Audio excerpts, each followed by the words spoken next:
Hello, we are going to share on the readings of the 22nd Sunday. And the first reading is about Jeremiah.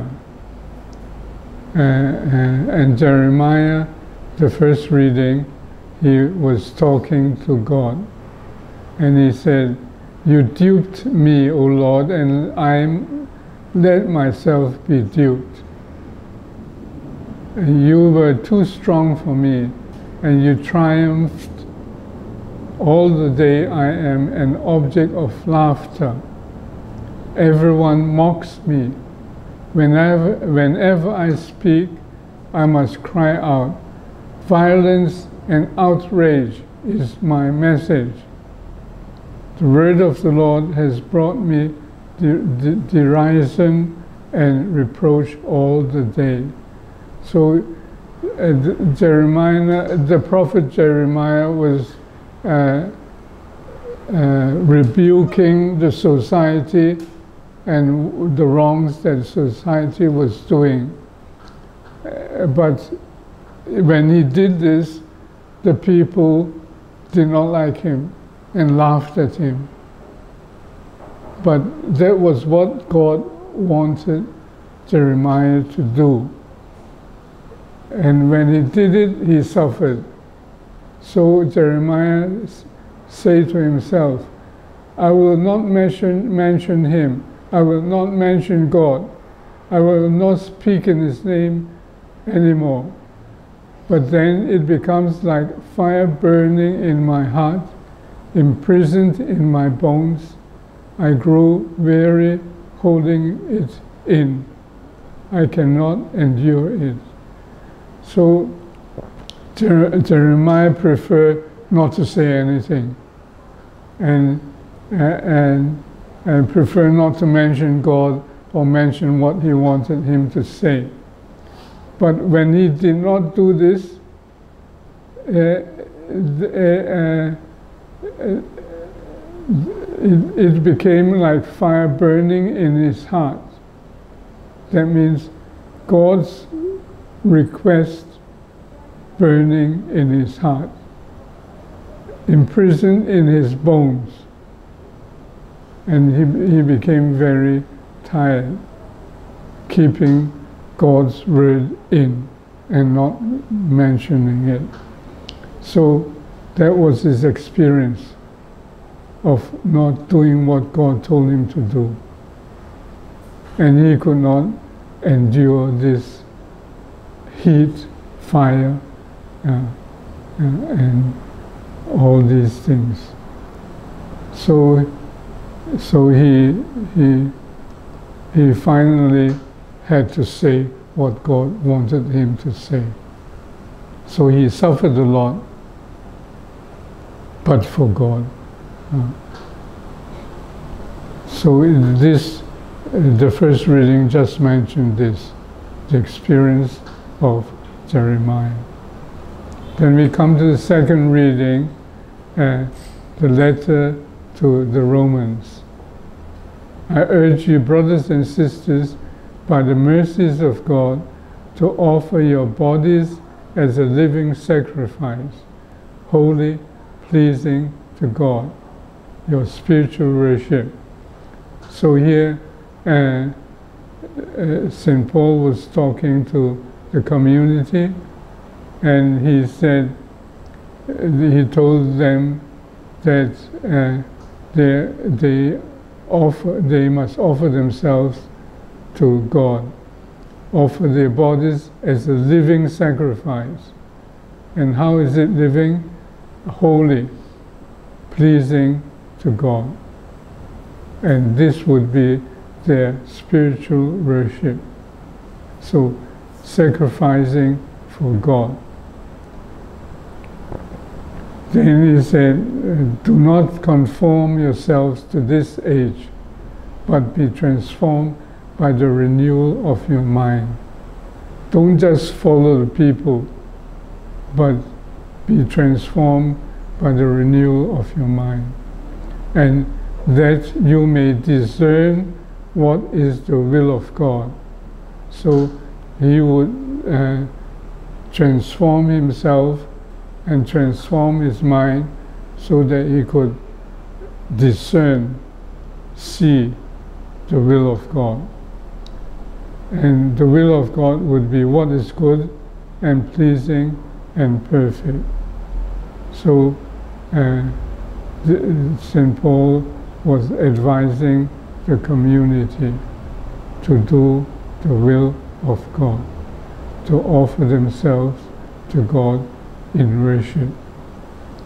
And now we come to the gospel in which Christ would be offering himself up as sacrifice to save us. And he began to show his disciples that he must go to Jerusalem and suffer greatly from the elders, chief priests, and scribes, and be killed, and on the third day be raised. So Jesus was telling his disciples that he would suffer and would be killed. But they did not notice very much his mention of his resurrection after 3 days. So Peter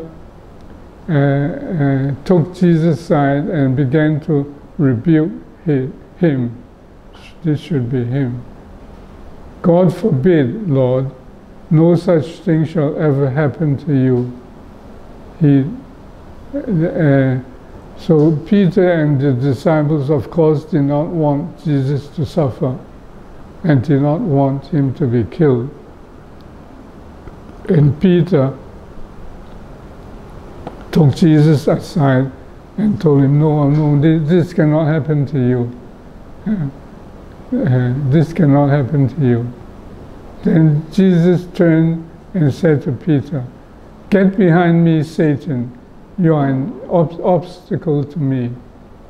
You are thinking not as God does, but as human beings do."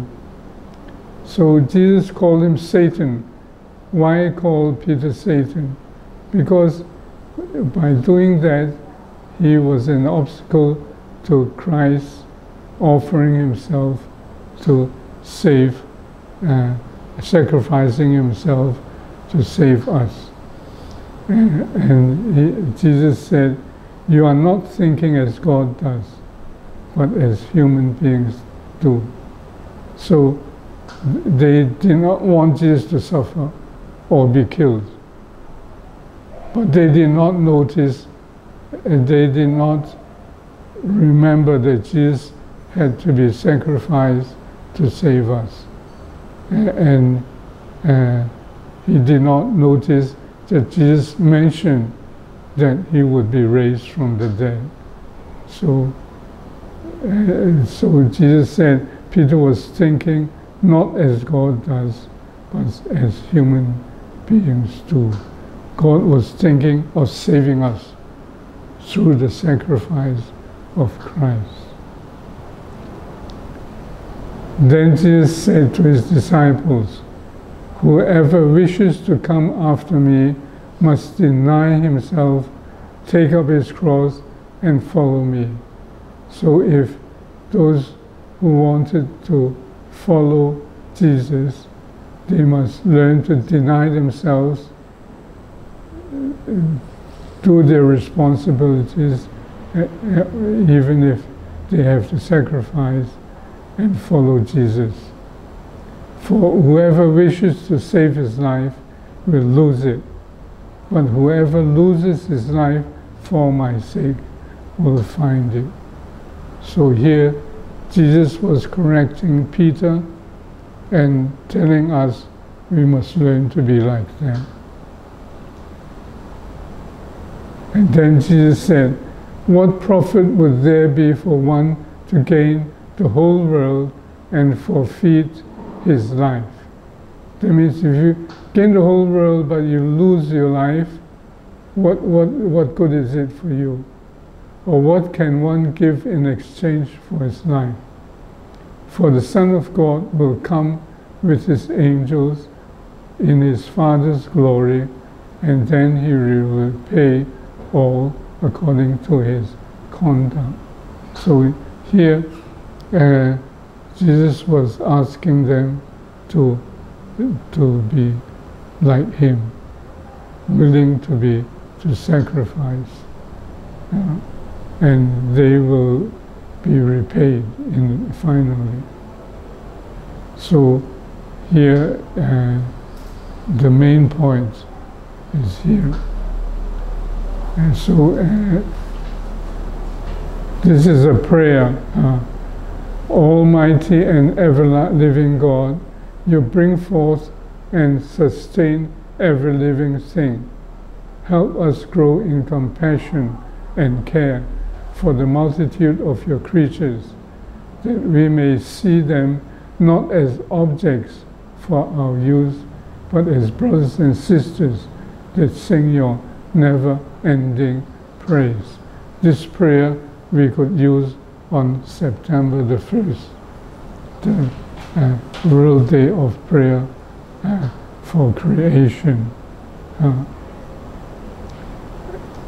But we will also have a special talk on 17th of September about the Chinese colloquial Lord's Prayer and correcting certain words. It will be in Cantonese, but we will also we welcome those who can to come for the talk, or but we will also have it on YouTube, and we will have it directly. We will do it directly from the talk on that day, and you are welcome to participate in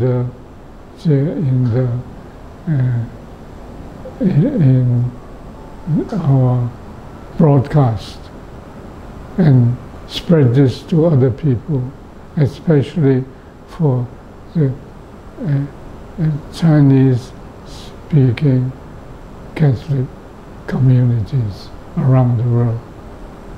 God bless.